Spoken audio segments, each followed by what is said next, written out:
Pop সঙ্গীতের ইতিহাসে এমন কিছু নাম আছে যাদের শুধু শিল্পী বললে কম বলা হয়। তারা হয়ে ওঠেন একটি যুগের প্রতীক। আর সেই তালিকায় সবচেয়ে উজ্জ্বল নামগুলোর একটি ম্যাডোনা।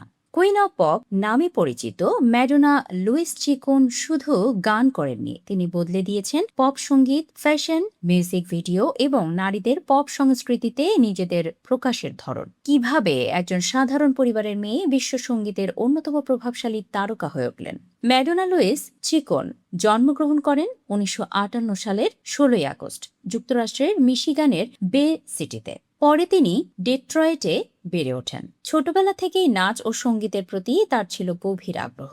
কলেজে পড়ার সময়েই তিনি বুঝতে পারেন তার ভবিষ্যৎ অন্য কোথাও। মাত্র কয়েকটি টাকা নিয়েই নিউ ইয়র্কে পাড়ি জমান ম্যাডোনা। সেখানে নৃত্যশিল্পী হিসেবে ক্যারিয়ার শুরু করার পাশাপাশি বিভিন্ন ব্যান্ডে কাজ করেন। কিন্তু তার লক্ষ্য ছিল আরও বড়, নিজের পরিচয়ে সঙ্গীত শিল্পী হওয়া। ১৯৮৩ সালে প্রকাশিত হয় তার প্রথম অ্যালবাম ম্যাডোনা। এরপর একে একে আসে লাইক ভার্জিন, ট্রু ব্লু এবং লাইক এ প্লেয়ারের মতো অ্যালবাম। বিশেষ করে লাইক এ ভার্জিন ম্যাডোনাকে আন্তর্জাতিক তারকায় পরিণত করে। তার গান যেমন জনপ্রিয় হতে থাকে, তেমনই তার পোশাক, নাচ এবং মিউজিক ভিডিও নিয়েও শুরু হয় ব্যাপক আলোচনা। ম্যাডোনার সবচেয়ে বড় শক্তি ছিল তিনি সময়ের সঙ্গে নিজেকে বদলাতে জানতেন। ম্যাডোনার প্রভাব শুধু গানের মধ্যেই সীমাবদ্ধ ছিল না, তিনি পপ সঙ্গীতের সঙ্গে ফ্যাশন, নৃত্য, থিয়েট্রিক্যাল পারফরমেন্স এবং বিতর্কিত সামাজিক বিষয়কে একত্রিত করেছিলেন।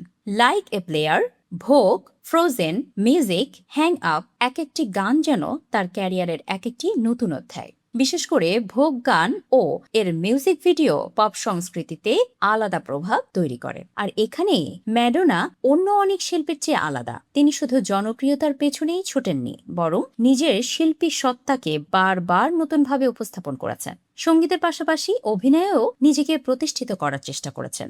ডেসপারেটলি সেকিং সুজান, ডিক ট্রেসি এবং এ লিগ অফ দেয়ার ওন এর মতো চলচ্চিত্রে অভিনয় করেন তিনি।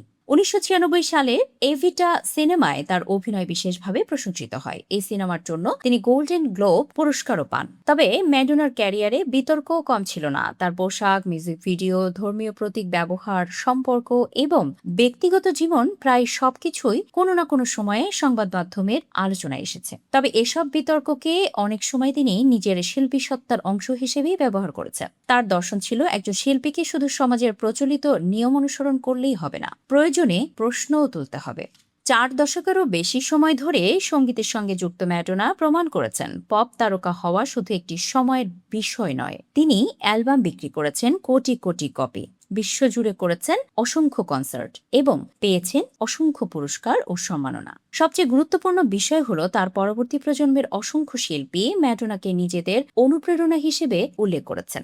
একজন তরুণী নৃত্যশিল্পী হিসেবে নিউ ইয়র্কে আসা থেকে শুরু করে বিশ্ব সঙ্গীতের অন্যতম বড় তারকা হয়ে ওঠা ম্যাডোনার গল্প আসলে নিজের পরিচয় নিজেই তৈরি করার গল্প। সময় বদলেছে, সঙ্গীতের ধরন বদলেছে, শ্রোতাদের রুচি বদলেছে, কিন্তু ম্যাডোনা এখনো পপ সংস্কৃতির আলোচনায় গুরুত্বপূর্ণ একটি নাম। তাই হয়তো তাকে শুধু একজন গায়িকা বলা যায় না, তিনি একজন পারফর্মার, অভিনেত্রী, ফ্যাশন আইকন এবং সবচেয়ে বড় কথা পপ সঙ্গীতের কুইন।